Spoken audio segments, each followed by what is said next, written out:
And here we are, round 2 at the Bulgarian Road to Nationals. We have Venti and Paco. They're both 1-0. Paco on Bravo and Venti playing Iyslander. Yeah.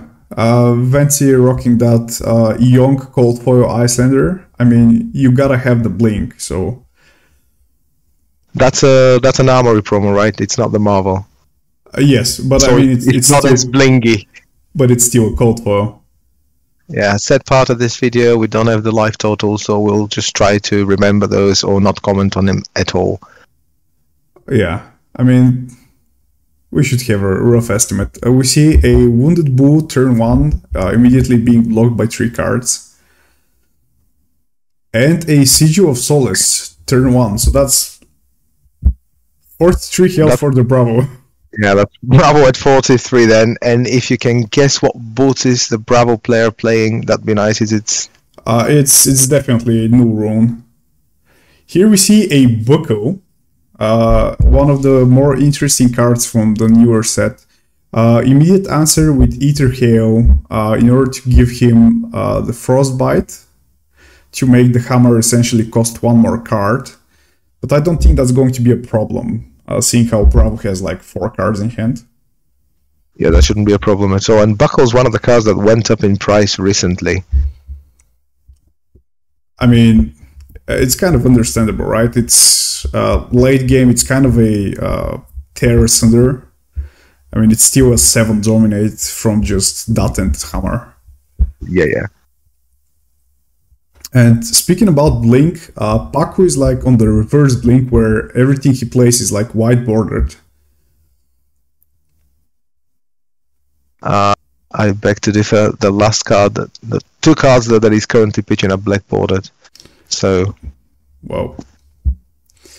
And here we see exactly that. Like Ether Hail made the hammer cost essentially 1 more card. But Paco is just going to commit for the 7 dominate because he really needs to kill Iyslander as fast as possible. This game is a race, right? The match is a race. Bravo needs to race Iyslander. Yes. Even without the Amulet of Ice, Iyslander, if you allow Iyslander to set up, it's still going to be very devastating. So you kind of have to out-tempo her. And here we see... the staff trying to do some damage, and there's definitely at least 2 damage prevented by Paco last turn. Here we see Findel's Fighting Spirit for 7. That is going to give 1 life to the Iyslander, because she's most definitely less life at this point. Yeah, I really enjoyed this deck. The minute Iyslander started playing both arcane and physical damage, became a very interesting hero. It's not like just arcane and ice as it used to be. Yeah, that is definitely one of the things that I like most about Iyslander, is that she is not pushed into solo arcane damage the way Kanu is. Here we see Paco use his Tectonic Plating just to make sure he uses up all his armor blocks against Iyslander's physical attacks, because Iyslander does not have on-hit effects unless she plays CNC. Here we see a Crippling Crush with 2 resources floating. So that's interesting. I mean, obviously, if Iyslander gives him a Frostbite, he will not be able to dominate the Crippling Crush. He could have used a resource in order to make a Seismic Surge token. Yes, but the downside of that is that it allows Iyslander to play her arsenal during your turn before you're able to attack, which is not something you want to do every time, like, because right here, just dropping the Crippling Crush means that Iyslander, even if she had like gained 4 Frostbites card, she would not have been able to stop the Crippling Crush. And even without the reading the Crippling Crush. Yeah, I mean, even without the dominate, it's still very devastating. It, like, pushed him off of 3 cards. One of those was a red Ether Hail, I believe, which is very nice. And another one was a CNC, which is one of the all very playable cards, and Vinci should be. Yeah, We'll miss them towards the end of the game. Okay, Coronet Peaks used. Coronet Peak. We see a Pommel getting pitched for the Coronet Peak, and it was a blue Pommel. Now it's back to Paco's turn. This time he's going to make a Seismic Surge. We see Vinci. What is he playing? Ether Ice Vein Blue. We're going to see a Crippling Crush being pitched in order to gain 3 resources, basically preventing the damage from Ice Vein. And then pitch another card. Hammer. Yep. Because notably Ice Vein is not an ice card, so it does not give Bravo the Frostbite off of Iyslander's ability. And here we see him stuck on like a couple of 2 blocks. He decides to block with Ice Hail and then activate his staff, I believe. To deal 3 additional damage to Paco, because Paco is like out of resources. But this time Vance is down to just Arsenal Pass, which is almost exactly what Paco wants to see. And Vance has Cold Snap in his arsenal, which is slightly less powerful now that Paco has no cards in arsenal. So it's just going to be a essentially draw a card, give a Frostbite.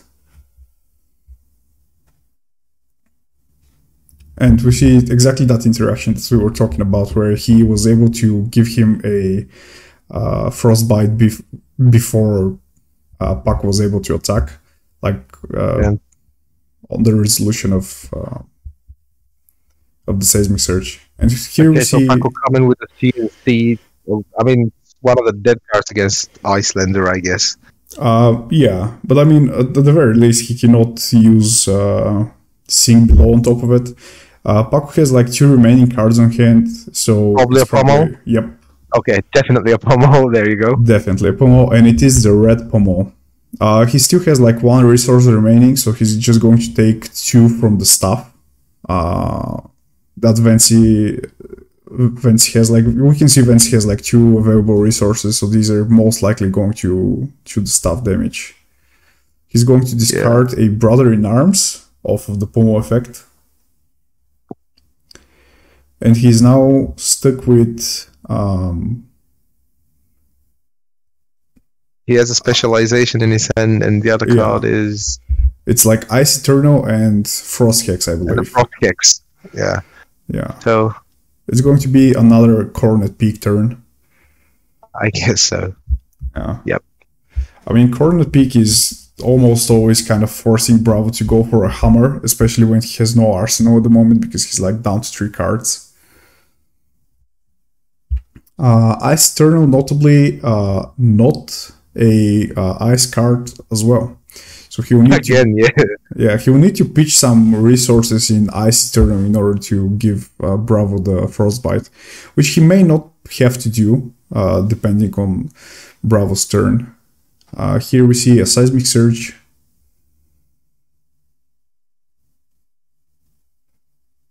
And Vance is thinking. Yeah. Yeah, it's just going to be a Hammer. It won't be a very strong turn at all. Yeah, but I mean, 6 damage is... Sink below. There's a Sink Below in Vance's hand, so probably he's going to use this one here, and then he has an E-Strike for the next turn. Yeah. I mean, I guess he can go for like E-Strike, go again, Coronet Peak in order to like force damage and activate the Coronet Peak. Yeah. Sink Below. Actually, sink the E-Strike, I think. I guess we'll see. I'm not sure. Yeah, he did. He did Sink Below the E-Strike. But I guess he did it in order to find an ice card for the Ether Ice Vein in his hand. So that makes absolute sense. He has 2 Insidious Chills, so he pitches Insidious Chill, reveals Insidious Chill, and now Bravo has to deal with 5 arcane, and if any of them hit, he has to pitch 2 or discard a card. So we're going to see Macho Grande. I believe paying for the Ice Vein. Yeah. The Ice Vein. No, it's paying 2 for the Ice Vein effect and then taking 4. Right. Here we see the Seismic Surge effect. And now Iyslander. Are we going to see that Ice turn will be activated here? He's thinking. He said no. He's here. We see a Crush the Weak for 5. Blue.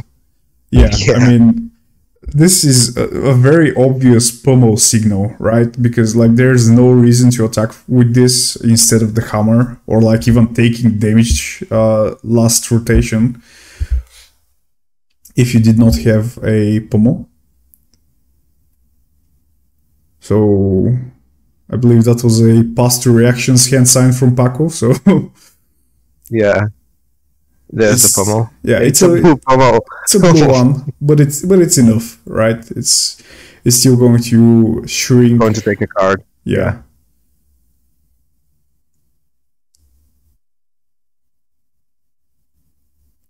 Okay, he takes the damage.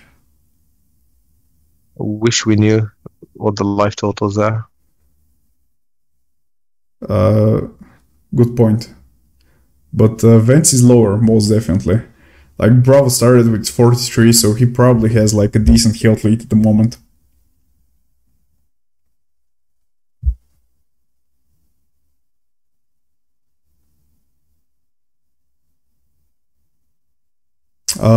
I believe they kind of messed up here because Vance did not discard a card to the pommel, which now allows him to go for a second Eater Ice Vein. Oh, board state. Can we call a judge? Yeah, well, they didn't, so what can you do? Paco should be sorry, yeah. Yeah.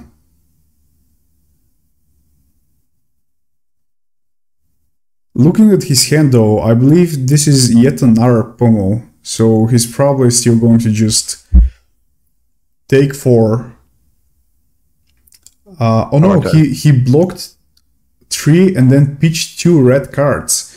So it was maybe a pummel, I don't know, we'll see. He's just going to arsenal a card right now, but like definitely not a good hand. He basically removed 3 cards from his hand last turn, and now Ice turn is coming. The question is, no. Okay, so he's just going to remove Ice turn for free from his arsenal because it has X in its cost, and he's just going to choose X equals 0 and just cycle his arsenal. So he's going to the physical part of the damage. Yeah, we see a Fighting Spirit in his hand, so that's going to be useful. Yeah, there you go. Gaining in 1 life. Yep. And he still has an arsenal for later. We see a blue unmovable, which I guess you kind of have to play, simply because it's like one of your blues and you can't remove blues, but it was just a very nice place for that unmovable to come in, actually. Yeah. After the blue attack with the blue pummel comes the blue unmovable. Yep. We see Insidious Chill on Paco's downturn. And he just played a Sigil, I believe. In response to the Insidious Chill. It is in his graveyard, so he probably did. Another Scar for a Scar. Yep.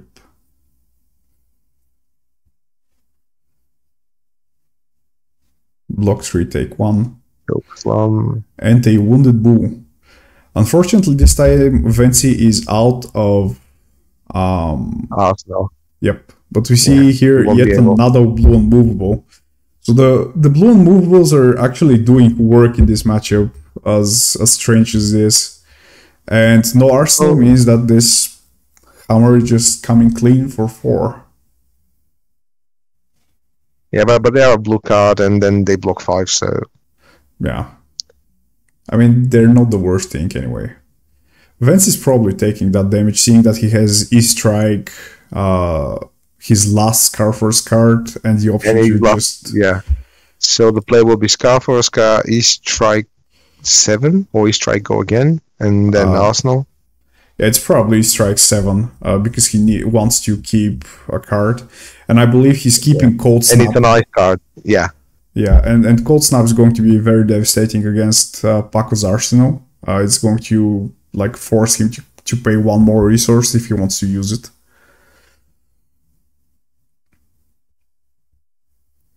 So Vency has been slowly chipping away at Paco these past few turns. Paco, I believe, blocked with 2 pitches. One has 1 card in hand, 1 card in Arsenal. And that 1 card in Arsenal, I believe, is still the Pummel that I think I saw, but maybe I'm wrong. But it has been there for quite some turns. We will see. So, strike back from Vency. Yeah, here's the Cold Snap. Cold Snap. Cold Snap basically right now means that he cannot play the Pummel because he has to pay 1 to use it if it is a Pummel. And then another one for the Frostbite. Yeah, but at the same time, that does allow Paco to just pitch another card for something, and that something is just going to be the Cold Snap's effect, and that's going to make a Notus actually attack for 6. Yeah.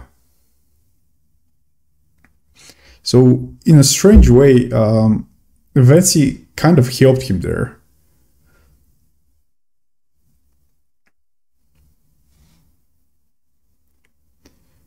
We see Vency decide to just Arsenal another Cold Snap and keep Sink Below in hand. Which makes sense. Yeah. But yeah. Especially when we now see the Dominate. He's going to use Cold Snap out of the Tunic. We see Paco pay for the Cold Snap. Yeah. And then pitch 4 for Chokeslam, I believe. So that's 8 Dominate. I mean, with a crush effect that doesn't make a lot of sense against Iyslander, but still. I guess it kind of like lowers the damage of Wounded Bull by 1. Like that's... and then that's... will probably E-Strike. Yeah, probably E-Strike as well. There's an E-Strike. Vance is thinking of blocking with the Crown, actually, which is very interesting. That probably means that he's like very low on life at this point. And he then uses Sink Below as well. He's just going to take 2. And what I see in Vency's hand is just a lot of arcane damage, no physical attacks. He's probably going to pitch something here for the stuff. But like Paco has like 2 resources floating, so that makes no sense. He's just gonna pay, yeah. Yeah.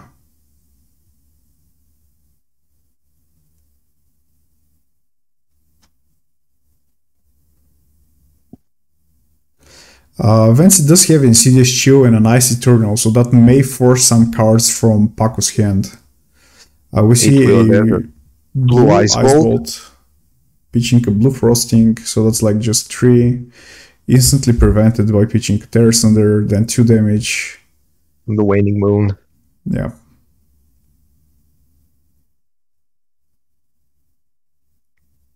Paco's thinking on the prevention from Waning Moon. I think Paco just took the damage. Yeah, it's probably not worth it. He still has like 3 cards in hand. We see another Hammer. Seeing that Vency blocked with the Crown before, he's once again probably at low life. So here the threat of the Pummel, if it is a Pummel, which we're still kind of theorizing. Well, it has to be. I mean, he has 2 cards in hand, he has 1 card in Arsenal. Yeah. There's no other reason to attack with just a hammer. Yeah. Unless his life total is that low that he's afraid of the boots, but there's no way for us to know. Yeah, I mean, he's most definitely not afraid of the boots at this point. But I mean, even if he is, like, Hammer Pummel plays around both killing your opponent and surviving, like, depending on what he chooses to do. Most certainly.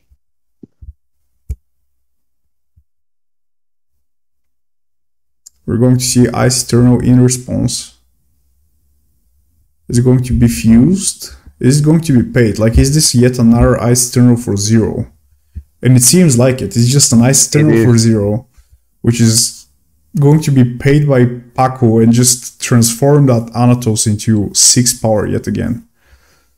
So he just blocks 4 using the Tunic, and we see pitch 1 for the red pommel. Yep, and that's game. And that's game. Well played. Thanks, guys, for watching, and see you in the next one. Bye-bye.